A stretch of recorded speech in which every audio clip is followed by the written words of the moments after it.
உலகில் இன்னும் 10 ஆண்டுகளில் பெரும்பாலான வேலைகளுக்கு மனிதர்களே தேவைப்பட மாட்டார்கள் என மைக்ரோசாஃப்ட் நிறுவனர் பில்கேட்ஸ் பேச்சு. ஏஐ கோடு எழுதுதல், எரிசக்தி, உயிரியல் சார்ந்த பணிகள் மட்டும் தப்பிக்கும் என்றும் கருத்து.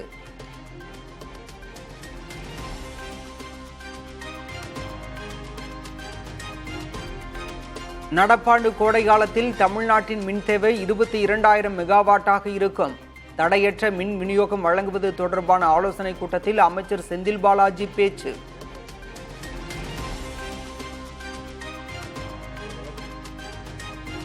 முன்னாள் காவல்துறை அதிகாரி பொன் மாணிக்கவேல் வழக்கை சிபிஐ விசாரிக்க விதிக்கப்பட்ட தடை நீக்கம். சென்னை உயர்நீதிமன்ற மதுரை கிளையின் தடை உத்தரவை ரத்து செய்தது உச்சநீதிமன்றம்.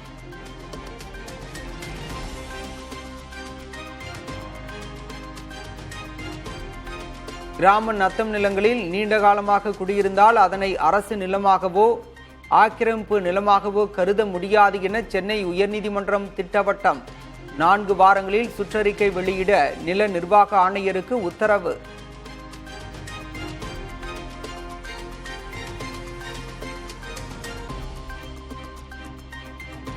திருப்பரங்குன்றம் முருகன் கோயில் உண்டியலில் 72,39,000 ரூபாய் வசூல். 245 கிராம் தங்கம், 3.25 கிலோ வெள்ளி காணிக்கையாக வந்ததாக அதிகாரிகள் தகவல்.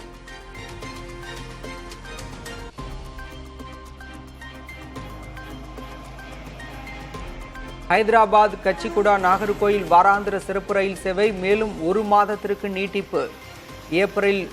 ஏப்ரலில் முடியவிருந்த சேவை மே வரை நீட்டிக்கப்படுவதாக தெற்கு ரயில்வே அறிவிப்பு.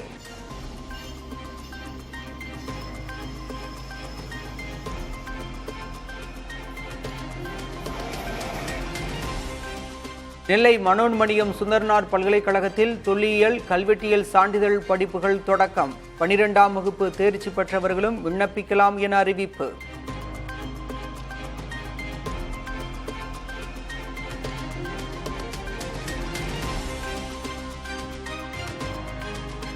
மறைந்த கராத்தே வீரர் ஷிகான் உசைனியின் உடல் மதுரையில் நல்லடக்கம். முன்னதாக சென்னையிலிருந்து சொந்த ஊரான மதுரைக்கு கொண்டு செல்லப்பட்ட உடல்.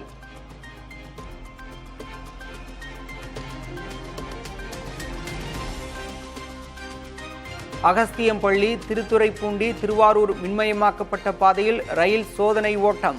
மணிக்கு 110 கிலோமீட்டர் வேகத்தில் இயக்கப்பட்டு சோதனை.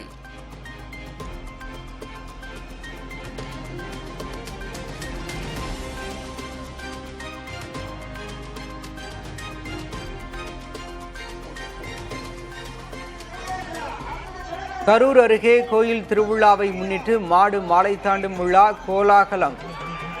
உரிமை மேளம் முழங்க ஆண்கள் தேவராட்டமாடி உற்சாகம்.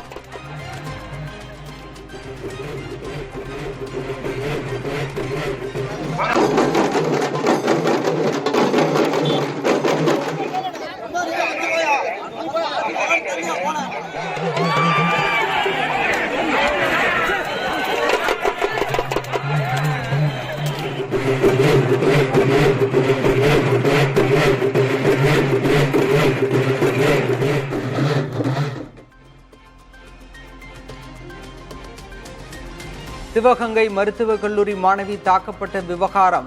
சந்தோஷ் என்பவரை கைது செய்தது காவல்துறை.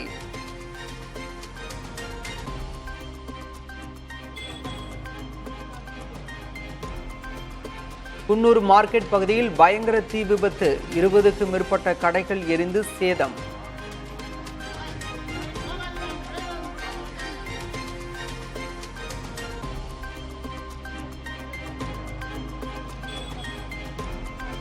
தந்தையும் மகனும் அமர்ந்திருந்த ஸ்கூட்டரில் திடீரென பற்றி எரிந்த நெருப்பு.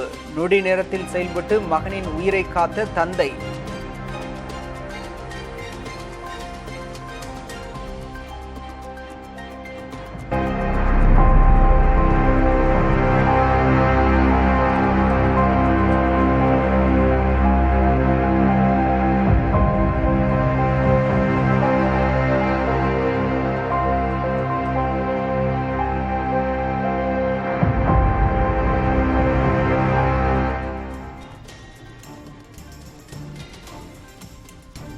தென்காசி மாவட்டம் கடையம் அருகே இருசக்கர வாகன ஓட்டி மீது மோதிய மினி பேருந்து கீழே விழுந்தாலும் சுதாரித்து விலகி உயிர் தப்பிய முதியவர்.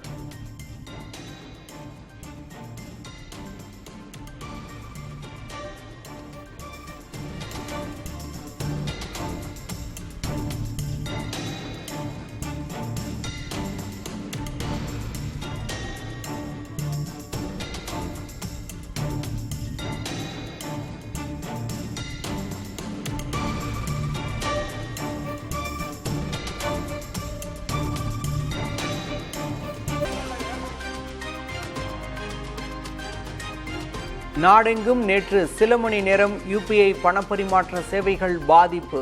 தொழில்நுட்ப கோளாறு சரி செய்யப்பட்டு சேவை இயல்பானதாக தேசிய பணப்பட்டுவாடா நிறுவனம் விளக்கம்.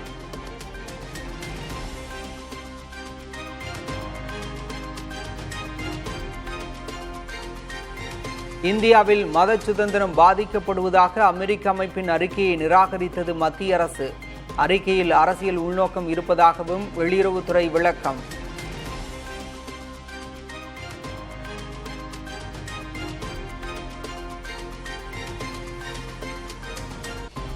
அதிக அளவில் மரங்களை வெட்டுவது மனிதர்களை கொல்வதை விட மோசமானது என வழக்கு ஒன்றில் உச்சநீதிமன்றம் கருத்து. சுற்றுச்சூழல் பாதுகாப்பில் சமரசங்கள் இன்றி தீர்ப்பு வழங்கப்படும் என்றும் நீதிபதிகள் திட்டவட்டம்.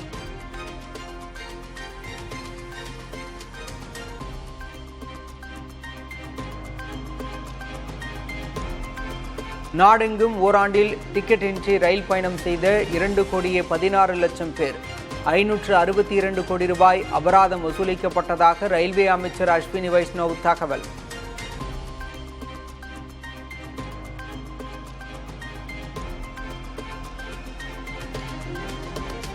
கேரள மாநிலம் கொட்டங்குளக்கரா கோயிலில் பெண் வேடமிட்டு விளக்கு ஏந்தி ஆண்கள் வினோத வழிபாடு.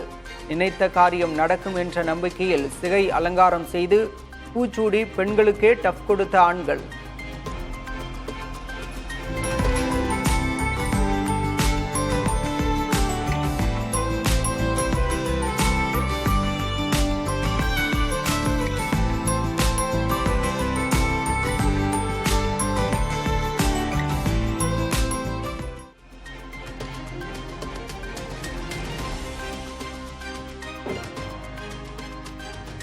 ஒடிசாவில் சஸ்பெண்ட் செய்யப்பட்ட காங்கிரஸ் MLAக்கள் 12 பேர் அத்துமீறி சட்டப்பேரவைக்குள் நுழைய முயற்சி.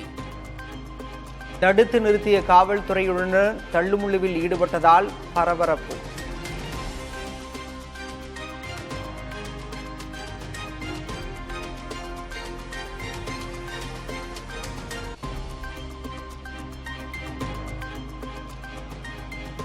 சத்தீஸ்கரில் பல்வேறு தீவிரவாத நடவடிக்கைகளில் ஈடுபட்டு வந்த 6 பெண்கள் உள்ளிட்ட 9 நக்சலைட்டுகள் சரணடைந்தனர்.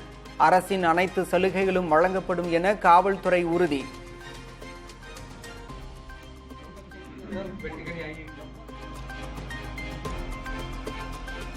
வங்கதேச தலைமை ஆலோசகர் முகமது யூனிஸ் 4 நாள் பயணமாக சீனா சென்றார். இந்தியாவுடனான உறவுகள் சீர்குலைந்துள்ள நிலையில் முக்கியத்துவம் பெறும் பயணம்.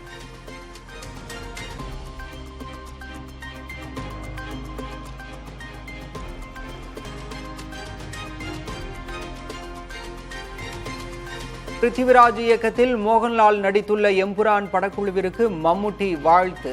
உலகின் எல்லைகளை கடந்து மலையாள சினிமாவை பெருமைப்பட வைக்கும் என நம்புவதாக எக்ஸ் தளத்தில் பதிவு.